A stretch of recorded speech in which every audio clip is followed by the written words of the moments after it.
Hello, I'm Chris Parker, and welcome back to another album review. Today, we are going to be looking at Steely Dan's fifth studio album, 1976's The Royal Scam.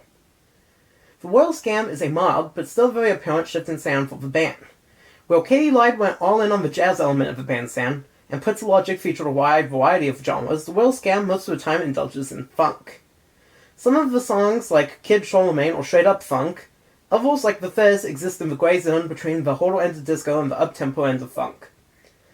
Other songs meld this with a variety of other sounds, tropical, baroque, the classic Steely Dan jazz rock, etc. This makes The Royal Scam the most diverse Steely Dan album after Pretzel Logic, and an album that has a clear identity of its own.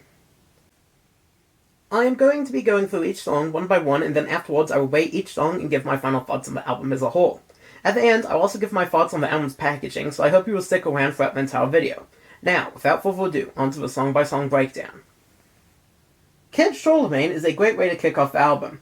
Excellent playing, great lead and backing vocals, strong bass, great lyrics, and great guitar solo to end it all off make this a truly stellar song.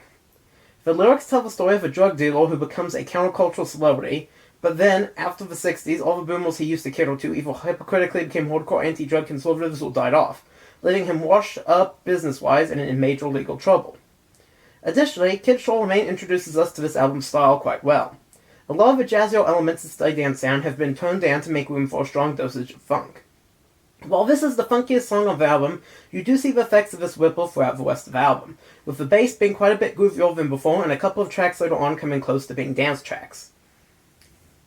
The Caves of Altamira is another strong track off the album, featuring another good backing track and a great chorus. There was a real cave called Altamira in Spain, but the song seems to be more about a child's imagination and fascination with it rather than the real thing. Overall, the song has a nostalgic feel to it, a look back on childhood exploration and how it seemed fun at the time.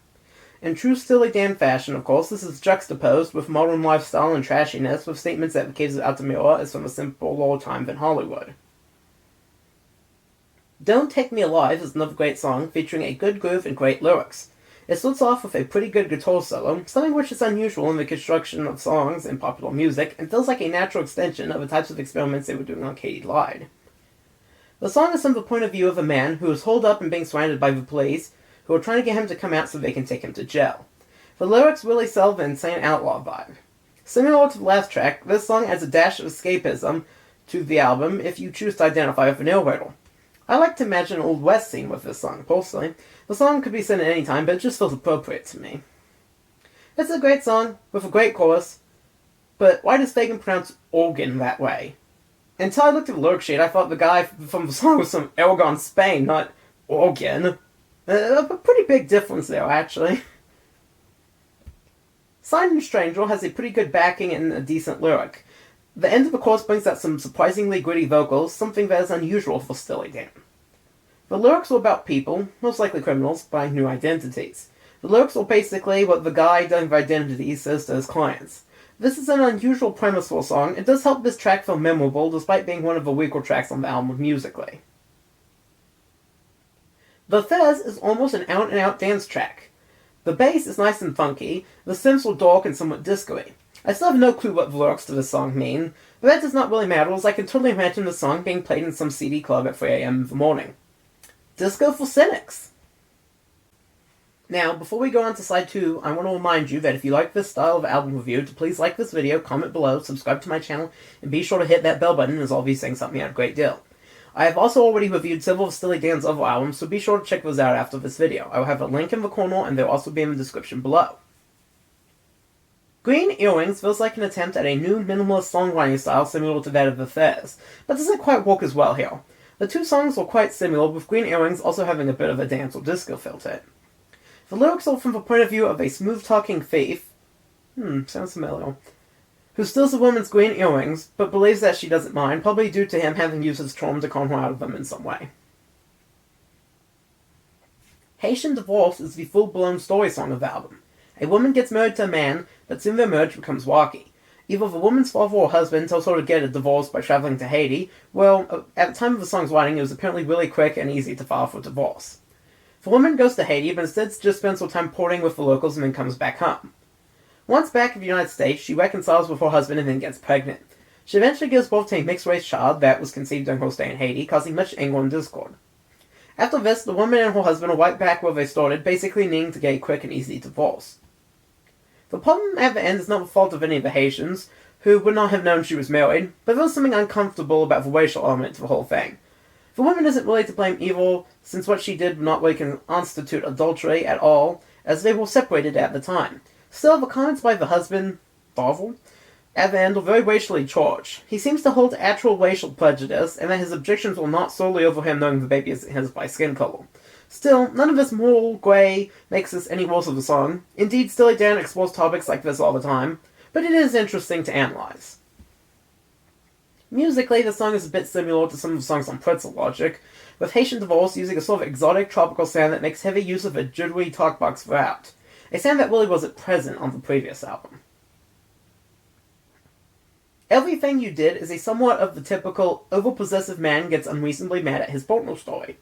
The man gets angry, threatens to kill some people, wants his wife to tell him everything she did with her previous lovers, all while listening to the Eagles. I guess the husband didn't have enough of a peaceful, easy feeling when it came to learning about his wife's past adventures. Musically, the song is so-so. It's got a decent beat and somewhat middling chorus, and musically it's the least memorable song of the album. Overall, it works alright as an album track, but it is weak in any context without the other songs to hold it up. The Royal Scam has kind of a bog-standard lyric that has a somewhat, generic anti-upper-class, anti-rich, anti-nationalist theme to it. It is more than makes up for this musically, though, as it features a quite nice sort of European feel of a thumping bass and drum playing quite well, with thumping horns and piano. I really like the sort of medieval vibe they have going on here, and the beat is very steady and memorable. It's one of the best arrangements on the album, and one of the best and boldest ones since the genre experimentation we saw in Pretzel Logic. The vocal production on the song is also good, and the combination of female backing singles, the horns, and the thumping drum beat really give the song a grandeur, which makes it a good album closer. Alright, for my final song rankings, I give Kid Charlemagne, 10 out of 10. Caves of Altamira, 9 out of 10. Don't Take Me Alive, 9 out of 10. Sliding Stranger, 6 out of 10. Bethes, 7 out of 10. Green Earrings, 7 out of 10. Haitian Divorce, 7 out of 10. Everything You Did, 5 out of 10. The Royal Scam, 8 out of 10. The Royal Scam is not quite as good as Steely Dan's first 3 albums, but it did pull the band out of the creative rut they seemed to be in on Katy Lied. Unlike that album, Royal Scam always feels inspired, even in its few failings. The lyrics are better written, the arrangements are more detailed and diverse, and overall the album manages to be quite funky while continuing to showcase the band's style of lyrical cynicism. The collection of the songs is overall solid, with the first 3 tracks being an especially impressive one of songs. While the album does vary in musical style quite heavily from its predecessors, it works quite well as a Steely Dan album. Song to song, there are a few inconsistencies in quality, but overall even the worst song of the album is entertaining enough when placed next to the others.